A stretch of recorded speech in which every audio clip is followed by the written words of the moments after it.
Olá pessoal, Dr. Igor falando, médico clínico geral e geriatra, e hoje eu venho conversar com vocês sobre um tema que eu recebo muitas perguntas, tanto aqui no consultório como lá na página do Instagram. É uma rotina, é um dia a dia nosso na geriatria, essas dúvidas sobre os transtornos e alterações comportamentais dos pacientes com demência, tá? A gente sabe que a demência de Alzheimer, o tipo de demência mais prevalente na nossa população, tanto no Brasil como no mundo, em determinado momento evolutivo da doença, ela pode vir a causar sintomas psiquiátricos, comportamentais, que são em maior ou menor grau. Tá? Tem pacientes que o começo logo do quadro é muito marcado por alterações de memória, e tem pacientes que junto com essa alteração de memória, tem muitas alterações de comportamento também. Ah, doutor Igor, quer dizer que todo mundo com demência de Alzheimer vai ter alteração de comportamento?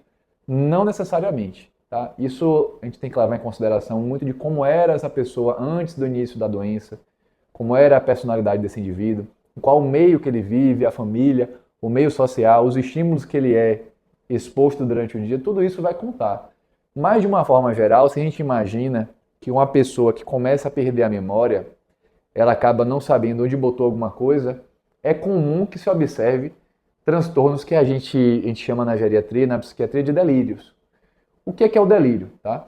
O delírio nada mais é do que uma distorção da realidade. Diferente como a gente imagina da alucinação, que o paciente ele constrói uma realidade que não é a que existe, o delírio ele distorce uma situação problema. Por exemplo, o paciente está com a demência, ele não lembra onde guardou a carteira dele com dinheiro, e por não lembrar onde ele guardou, ele começa a distorcer a realidade em volta dele. Né? Esse cérebro dele já adoecido começa a pregar peças.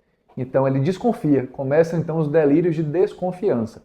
Ele desconfia que a esposa pegou o esposo, pegou esse dinheiro para fazer algum uso indevido, ou um filho. Geralmente isso gira em torno das pessoas mais próximas. E é por isso também que causa muito sofrimento aos familiares e cuidadores também. Então se a gente imagina que a memória está comprometida, os transtornos de comportamento começam a vir daí. Delírios também de perseguição, de ciúme, não entender às vezes que a esposa, aquele marido que tem uma esposa, que tem que sair de casa para trabalhar muitas vezes na terceira idade, ele esquece que ela trabalha, vê ela saindo de casa e começa a desconfiar. Poxa, será que ele foi fazer alguma coisa, foi me trair, foi fazer o que a gente chama de delírio de ciúme? E aí começam as alterações de comportamento. E as alterações de comportamento podem estar presentes também, independente dos delírios, tá? A gente sabe que hoje em dia a depressão e a ansiedade são muito comórbidas, ou seja, é muito comum que elas venham junto com a demência. Muitas vezes até precedendo os sintomas de esquecimento e memória, tá? Então, se a gente tem um paciente idoso com um quadro de depressão novo, ou seja, é um paciente que não tinha histórico de depressão durante a vida, isso para o geriatra sempre acende um alerta. E é muito comum a gente receber no consultório, a gente receber perguntas no Instagram, poxa doutor, minha avó, minha mãe, ela está meio triste, mas isso é da idade mesmo, muita gente já partiu, ela está meio abatida. Olha, claro que com o envelhecimento é mais prevalente a depressão na população geriátrica, mas a gente não tem que normalizar isso.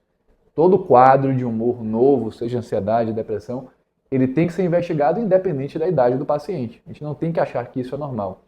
E no idoso, já falando especificamente aqui da depressão, a depressão ela não é como no jovem, e por isso que às vezes demora muito tempo de a família perceber e trazer no consultório para uma avaliação. Porque a depressão no idoso, muitas vezes, ela vem associada, vem junto dos chamados sintomas somáticos. Então é diferente muitas vezes do jovem que tem aquele sintoma de tristeza mais marcado, choro fácil.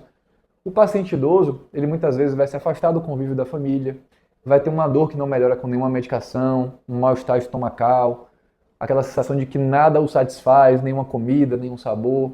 Então ele está muitas vezes insatisfeito, de cara fechada, mal-humorado, com dores, seja na cabeça, no corpo. É o que a gente chama de sintomas somáticos, tá bom? E isso sempre liga um alerta para nós geriatras. Pode ser o primeiro sinal de uma depressão no idoso, e a depressão no idoso pode ser o primeiro sinal de demência. E voltando para as questões comportamentais no paciente com demência, é comum também a gente receber perguntas e indagações do tipo, doutor, o que é que eu faço quando meu pai fica nervoso, fica agressivo, fica agitado, quando minha mãe, meu esposo, o que é que eu faço quando meu familiar apresenta essas alterações? E, na verdade, muitas vezes a gente nem recebe essa pergunta assim, o que é que eu faço? Mas qual remédio eu dou? E aí que eu falo, toda alteração comportamental no paciente com demência, muitas vezes tem uma relação com as necessidades não atendidas. O que a gente quer dizer com isso? Necessidades não atendidas são necessidades, tá? Vontades, muitas vezes, que o paciente tem, mas que não consegue verbalizar, externar através de palavras, muitas vezes por um quadro de demência já avançado, um comprometimento cognitivo já mais avançado, já que está já comprometendo a fala, o pensamento, a construção das ideias. O paciente, por exemplo, está com a coceira no corpo e não consegue dizer isso. E ele manifesta esse desejo de coceira, essa alteração, essa sensação que ele está sentindo através de uma agitação, de uma agressividade. Às vezes o paciente está constipado há 5, 6 dias, não consegue evacuar e não consegue falar para a família que está sem evacuar. E se não for uma família que está ali muito próxima, às vezes tem que trabalhar durante o dia, ela não vai saber, o paciente não consegue falar e acaba ficando agitado, agressivo. E muitas vezes a gente não tem que dar remédio, a gente só tem que entender o porquê daquilo. Muitas vezes um quadro de dor, um desconforto estomacal, um paciente que está constipado, uma alteração no xixi, uma infecção urinária. Tudo isso pode causar desconforto no paciente que, por não conseguir comunicar isso de forma clara com sua família e seus cuidadores, ele acaba ficando agressivo e agitado. A gente pode fazer um paralelo, mais ou menos ali, com a criança, um neném, um recém-nascido, que não consegue falar o que ele está sentindo e tudo ele chora, tá? E muitas vezes a mãe já entende ali, já conhece muito bem e sabe, pô, esse choro aqui é de fome, esse choro é um pouquinho diferente, é um choro de dor na barriga, esse choro aqui é um pouquinho diferente porque ele está com calor, está com sono. Então a gente tem que entender o contexto mais importante do que medicalizar todo paciente com demência e alteração comportamental é você entender o contexto daquela alteração que ele está tendo, para a gente entender o que é que está causando, qual é o gatilho. Sempre tem um gatilho, tá bom? Inclusive eu sempre falo essa história que eu fui uma vez visitar uma paciente em consulta domiciliar e a família muito angustiada porque já tinha passado por muitos médicos, a paciente sempre que acordava de manhã, era uma alteração muito marcada, né? Sempre que ela acordava de manhã, ela acordava agressiva, agitada, com um pânico muito grande. E já tinha usado várias medicações, antipsicóticos, anticonvulsivantes, antidepressivos, sedativos, ansiolíticos e nada resolvia esse quadro de agitação muito marcada no início do dia. Que é diferente do que a gente vê normalmente, que é aquele efeito do sundown. O paciente vai vendo ali o sol se pôr, no final do dia vai ficando mais angustiado, agressivo e agitado.